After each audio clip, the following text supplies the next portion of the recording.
अस्सलाम वालेकुम दोस्तों, जाहिद आपकी खिदमत में एक नई वीडियो के साथ हाजिर है। आप देख रहे हैं हेल्प हाउस। दोस्तों, वीडियो की तरफ बढ़ने से पहले मेरे इस चैनल को ज़रूर सब्सक्राइब करिए, क्योंकि इस चैनल में आपको सऊदी अरब में इकामा, पासपोर्ट, जवाज़ात, मिनिस्ट्री, एमओआई, सादात, ड्राइविंग लाइसेंस, अबशर, इसके अलावा दीगर कई मालूमात आपको मेरे इस अकाउंट से इंशाल्लाह इस चैनल से मिलती रहती हैं। और व्हाट्सएप पे भी मैं आपको फीडबैक्स मैसेज की देता रहता हूँ। ईमो और कमेंट्स का रिप्लाई मैं नहीं कर सकता, क्योंकि व्हाट्सएप पे इतने ज़्यादा मैसेज होते हैं कि मैं दूसरी जगह मैसेज के सेम मैसेज पे डुप्लीकेट मैसेज हो जाते हैं। लोग कमेंट्स भी करते हैं और व्हाट्सएप भी करते हैं, तो फिर उसमें बहुत ज़्यादा टाइम जो है वेस्ट हो जाता है, लोगों को रिप्लाई नहीं दिया जा सकता। इसलिए सिर्फ प्लीज़ जो है मुझे कोशिश करिए, व्हाट्सअप किया करिए।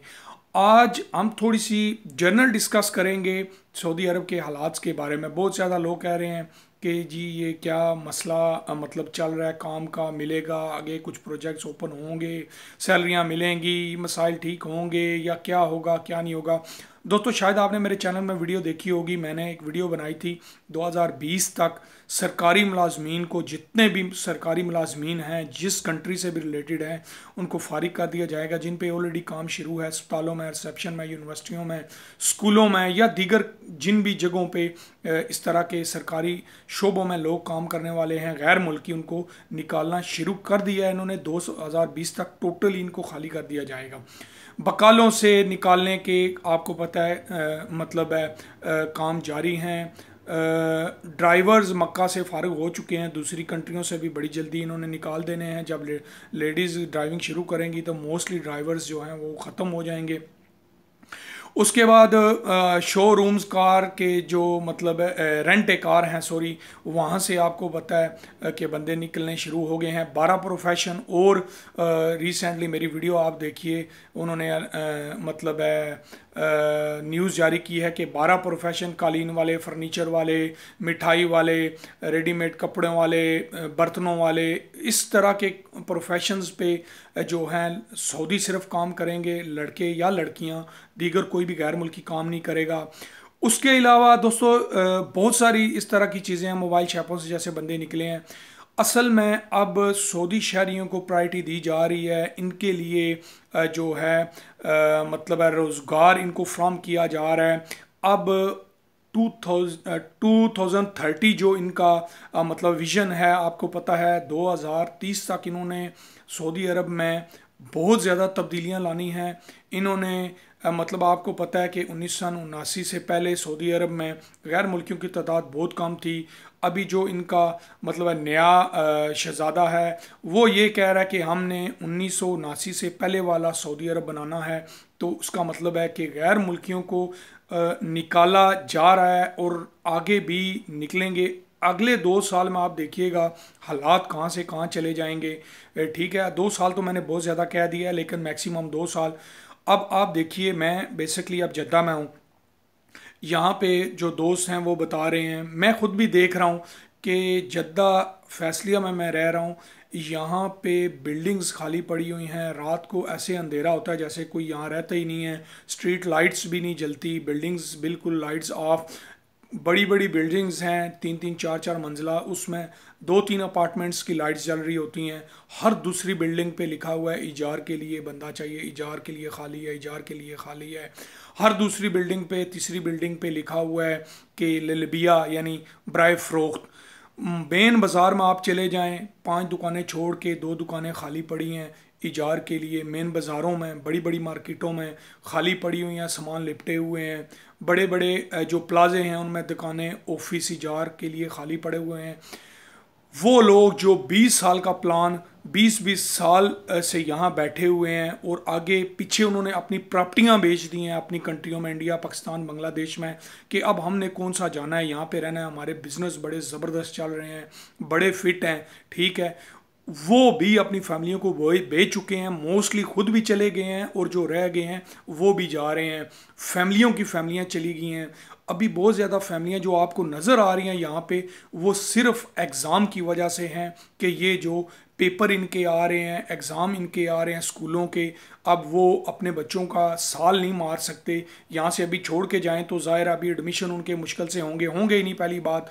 तो वो जहाँ पे जो उनके सब्जेक्ट्स हैं, जो उनके मतलब किताबें हैं, चेंज हो जाएंगी। तो अभी आपको पता है 1.5-2 महीने में उसकी तैयारी करना वहाँ पे मार्च में, पाकिस्तान में, इंडिया में भी शायद मार्च में ही शुरू होते होंगे, मुझे कंफर्म नहीं, लेकिन पाकिस्तान में मार्च में एग्ज़ाम शुरू हो जाते हैं। तो 1-1.5 महीने में बच्चों को तैयारी कराना बहुत मुश्किल हो जाएगा। बहुत ज़्यादा फैमिलियां आप देखिएगा जून जुलाई में यहाँ से चली जाएंगी, अपने बच्चों के एडमिशन वहाँ से कराएंगी।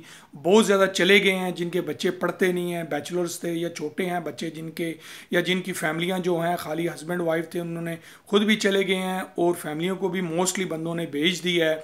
मेरे पास दिन में पता नहीं कितने लोगों के व्हाट्सअप आते हैं, फैमिली को भेजना है, खरूज लगवा दें, छुट्टी गई है वापस नहीं आना, खरूज लगवा दें, फैमिली जो है इसका मतलब है खरूज लगवा के भेज दें तो दोबारा ला ठीक हुए आ जाएंगे या नहीं है। यानी इस तरह की मेरे पास बहुत ज़्यादा जो है मैसेज आते रहते हैं, लोग फैमिलियों को धड़ाधड़ वापस भेज रहे हैं। मेरे एक बंदा उस दिन मुझे बता रहा था कि ये जो तुर्कीज़ हैं ज़्यादा फर्नीचर्स का काम यही करते हैं, पाकिस्तानी वगैरह भी हैं, दूसरी कंट्रियों से भी लोग हैं, लेकिन वो बता रहे थे कि जो फर्नीचर का सेट जो है, सोफ़ा सेट जिसे हम कहते हैं 6 सीट्स का, हम लोग 8-8 हज़ार रियाल में बेचा करते थे, अब वो हम 5,000 रियाल में बेच रहे हैं। लेकिन कुछ सुबह तक शाम हो जाती है, कोई गाहक ही नहीं आता, काम ही नहीं रहा, बिल्कुल ख़त्म हो गया है। अब हम सिर्फ बच्चों की पढ़ाइयों के वेट कर रहे हैं और हम जो है तैयारी में, वापसी में जो है जाने की तैयारी में। इस सब्जेक्ट पे इतनी बहस करने का मकसद ये था मेरा। ज़ाहिर है कुछ लोग कमेंट्स भी करते हैं सर कि आप जी बहुत लंबी डिस्कशन करते हैं। लंबी डिस्कशन करने का मकसद यही होता है कि बेसिक चीज़ का बंदे को पता चले, बगैर बोले अगर कोई बात बताई जा सके तो वीडियो बनाने की ज़रूरत नहीं पड़ती मेरे भाई। बताने का मकसद ये होता है कि लोगों को जो है चीज़ों का पता चले। ये जनरल डिस्कशन थी, ज़ाहिर है इस पे सऊदी अरब के हालात से रिलेटेड जो है बताना था आपको।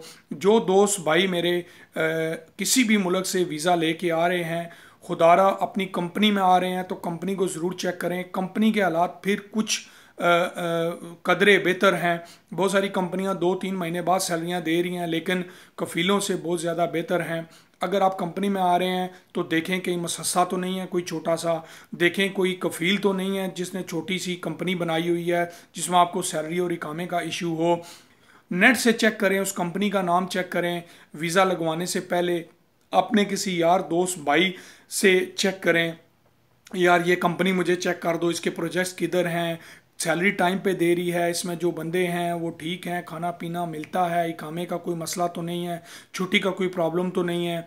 अगर आप आज़ाद वीज़े पे आ रहे हैं ख़ास करके, तो याद रखिएगा मेरे भाई, आज़ाद वीज़ों वाले इस वक्त बंदे सबसे ज़्यादा इफ़ेक्ट हुए हैं। बहुत ज़्यादा आज़ाद वीज़े वाले बंदे हैं जो बहुत ज़बरदस्त तरीके से मतलब है उनकी बेस बन गई हैं। अभी सिर्फ ज़्यादा बंदे जाने की वजह से उनके काम बढ़ गए हैं, लेकिन उनकी मैक्सिमम 10% मैं समझता हूँ तादाद है, इससे ज़्यादा नहीं है।